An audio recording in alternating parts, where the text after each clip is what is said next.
What's going on YouTube? Trucking the Life here. One more time, guys. Guys and gals. And gals and guys. Guys, today guys, I got a special guest on this program. I actually got an academy coming out, guys, and this brother here got over 30 years in the transportation business. I get a question a lot. Why don't just go with his company, do what he do? But as you go see in this interview, guys, today, that I don't want to do what he got going on. He know what he got going on, but I just don't want to do that, guys. Like I told you guys, I got other routes I want to take, and you know, we'll get it done the way another route. I don't want to own multiple trucks. I don't want to do that stuff. But what he do in today's video, guys, you can see that the money you can make doing multiple trucks and have multiple trucks. And this brother right here is a brother. Literally, this is my literal brother. But this brother right here, this brother right here is the guy you will see if you want to lease your company lease your truck onto a company and your paperwork come across his desk. So he'll be the guy to look at your paperwork and say, okay, well, I'm gonna lease you on, or I'm gonna contract you on, or whatever the case may be. We ain't gonna put the name of the company on here because I don't want to get this brother fired. But anyway, you guys know how it go. So with that being said, guys, we gonna get into it. And all right, he gonna introduce himself, guys, and we gonna get this on, guys, and he'll drop some knowledge, drop the game today, guys. Hello, Trucking is Life, everyone. My name is Dave, and this guy is literally my brother, my youngest brother. So, yeah. So he you know, a nice intro. Yeah, I've been doing what I do for a long time, and you know, so everything he said, everything my brother said in the intro is true. So, I'm the guy that if you're looking to grow your business, every once in a while, I'll get your information across my desk, and I'm the guy that decides whether to subcontract with you. Okay, a lot of different things go into that, but we can discuss that at a later date. But yeah, so pleasure to be on the show. Thanks. Okay, good, man. Well, thank you for having, brother. Thank you for being. What's up? I don't know if I told my name is Dave, by the way. Dave. Now, you heard you say something about the driver shortage. Now, for guys that they want to know the driver shortage, this man right here is experiencing it firsthand, and he can explain what driver shortages is, what's causing it. He think what's causing it, and the reason he's getting, because he deal with a lot of owner-operators, guys, we'll get to a little bit later on in this video too, to some of the headaches, some of the goods and bads to deal with owner-operators from a logistical standpoint, not just from a driver standpoint. So right now, so what's some of the driver shortage problems that you're facing right now? Well, I think personally, just from a personal experience, I think a lot of the driver shortage has to do with the way the whole unemployment thing is set up right now. From what I'm getting from my guys that are currently contracted with me, the reason why they can't provide enough drivers to move the loads that they contracted with me to move, the essence I'm getting is the fact that they're getting a lot of guys that don't want to work right now due to the fact that guys are making more money sitting at home than they would moving loads. Now, don't get me wrong, I mean, it's a pretty lucrative business. Being a truck driver or people that drive trucks is pretty lucrative, but from what I'm getting, guys are making a little bit more money just being able to stay home versus just moving loads. So that's the overall consensus from what I'm getting from when I talk to my guys that are currently contracted with us. So I take a lot of that with a grain of salt. A lot of it with a grain of salt. And so also too, just because you guys don't know, he actually run what is it, a hub, a warehouse? He runs a hub, so he's the guy that like build runs, make sure the loads get moved on time. He got to make sure the loads get there on time and get back on time. So he got a lot of responsibility. So he deal with constant drivers, constant owner operators, and they drivers all the time. So, and so how do you handle a situation like that when guys is calling, they ain't got enough to run runs? What do you do in your position? What do you have to do? So, personally, what I do is I always try to keep a personal touch on it. You know, I try not to separate myself so much from my contracting force, because these guys technically they're our partners. So a lot of times, man, I just try to have a heart a lot of times, and just be a human. And I get it and I understand. If guys are typically pretty good at, you know, whatever they say they're gonna cover, if guys have a really good track record, I tend sometimes I would overlook certain things. I'll give them the benefit of the doubt, so to speak. But if it's a constant issue before what's going on now, then those are different types of conversations that I have. But for the most part, my main goal is to try to service loads. So if a contractor is under contract and can't fulfill his part of the contract, I still need to find a way to move the loads. So I'll get the loads moved, and depending on the situation, I'll just have more a more high level, difficult conversation with that contractor that's responsible for moving the loads. So if the driver can't move the load, or he come with excuses to move the load. So what do you do as a person? Do you okay? He can't move the load. Granted. So what do? You go to outsource it to somebody else, or how do you get the loads moved? But they still got to move anyway. So if a contractor can't move a load that he's contracted to move, I have the right to insure service. So I would just next man up, so to speak. So insure service. So insure service means that if a contractor has what we consider decline run, so that means he's declining his work offering for the day.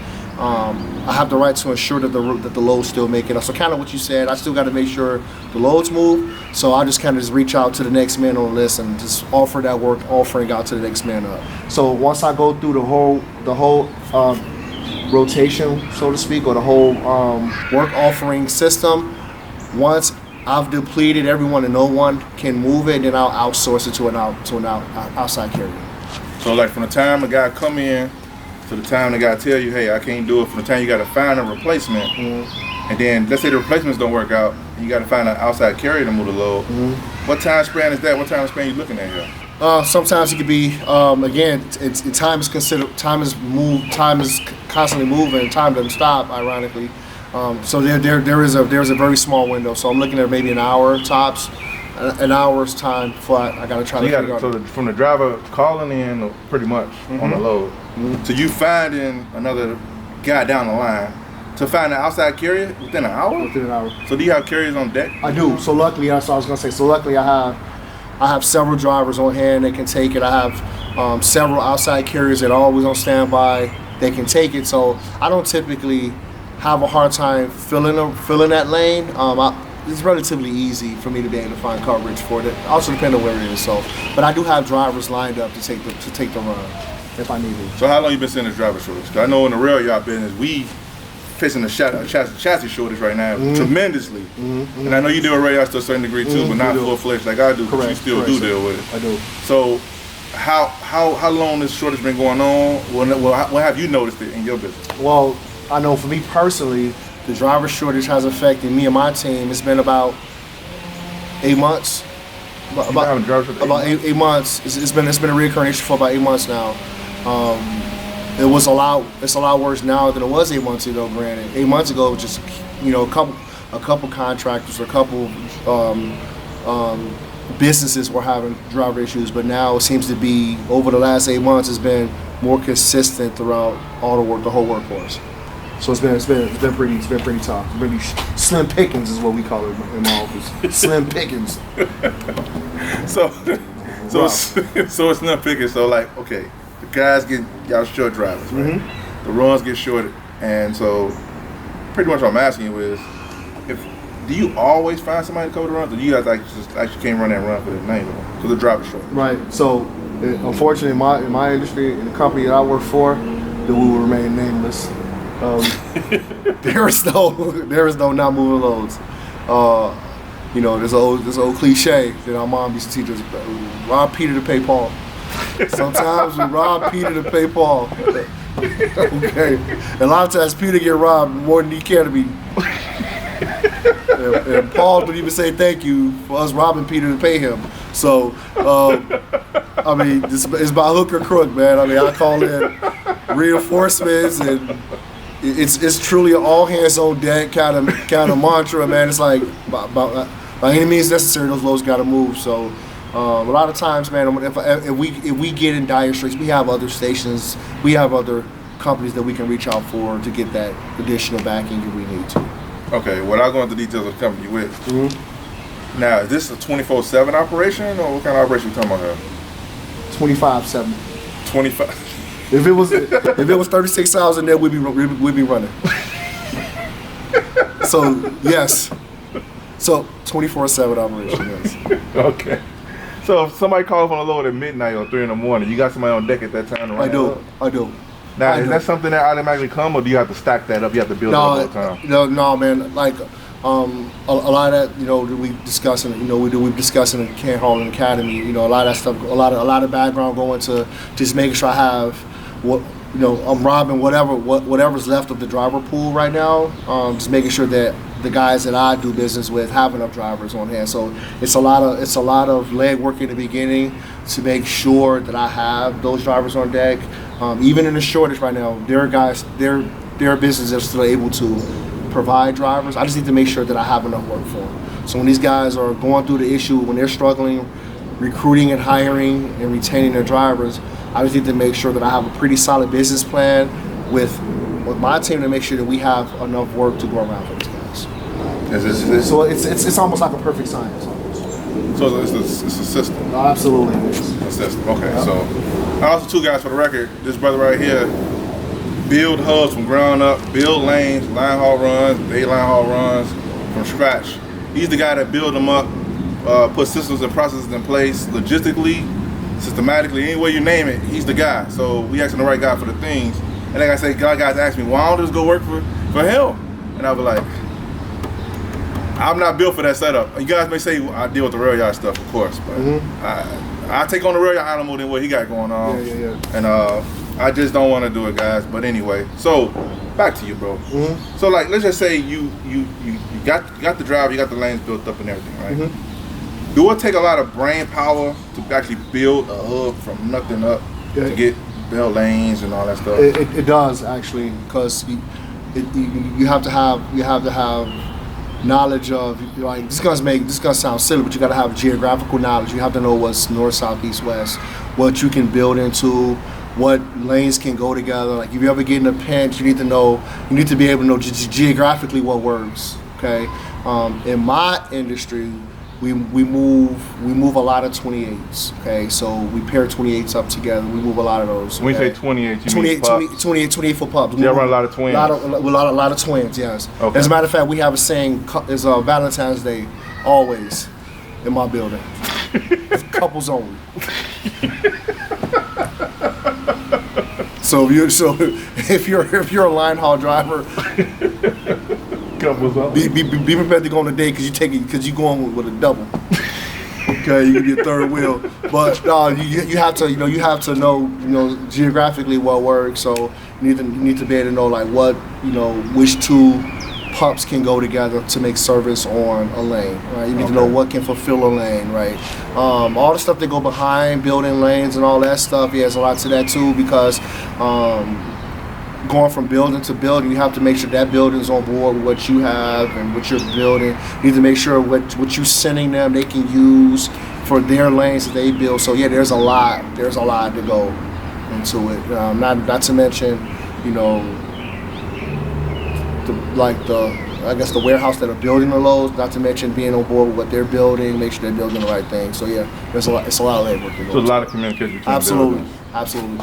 So out of your hub, when you send it to different hubs, do you send it to just one service center, or you send it to like multiple states too? Multiple states, yes. Okay, so you go in communication with a lot of hubs, correct. A lot of different especially my position that I'm in. I need to make sure that I have really strong business relationships with other managers of my level, because we move a lot of freight between us. So I'm constantly communicating via phone, email with other managers and other stations, because I need to make sure we're on the same page when it comes to a lot of things, especially the upstart and stuff. We need to make sure they're ready to go at the time I'm ready to go. So there are a lot of different things that go into that as well. But I need to make sure that everybody needs to be on the same page. So from the ground up, building it up, and actually building up to where you got your lanes built, and the communication, did you have to take a long time to put systems in place to make sure that runs more efficiently? Absolutely. So it